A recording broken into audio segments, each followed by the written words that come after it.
ঈদের তৃতীয় দিনে বিনামূল্যে একবেলা দুপুরের খাবার পেল 1800 অসহায় মানুষ।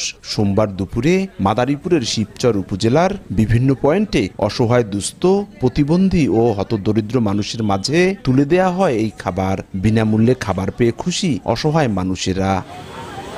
প্রতি বছর এই দিনে হতদরিদ্র মানুষকে দুপুরে একবেলা ভালো খাবার তুলে দিচ্ছে আইন সহায়তা ফাউন্ডেশন শিবচর শাখার কর্মীরা। উপজেলার বিভিন্ন স্থানে ঘুরে ঘুরে এমন অসহায় মানুষকে খুঁজে বের করে তাদের হাতে তুলে দেয়া হয় বিরিয়ানি, খিচুড়ি, পোলাও সহ বিভিন্ন রকমের সুস্বাদু মজাদার খাবার।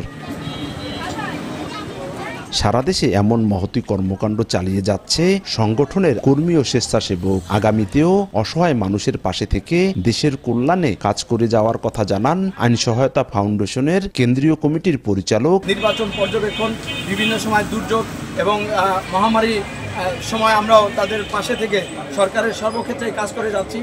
এই হিসাবে আমরাও শিবচরে এবছর অনেক নতুন কর্মী হয়েছে। আমাদের এই 18টা ইউনিয়নে রয়েছে আমাদের ব্যাপক কর্মী বাহিনী।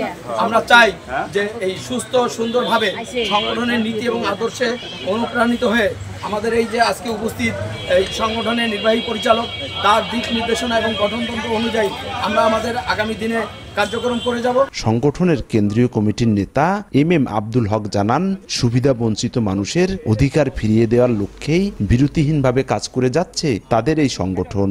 অধিকার বঞ্চিত যারা, তাদের অধিকার ফিরিয়ে দেওয়ার জন্য আমরা কাজ করি। আমাদের সমাজ, দেশ এটা নিয়ে সবসময় চিন্তিত না, কিন্তু আমরা যারা দেশে যারাই প্রতিনিয়ত যারাই দেশে দায়িত্ববান হয়, তারা কথা যেটা বলেন কাজের সাথে সেটা তারা সম্পৃক্ত না।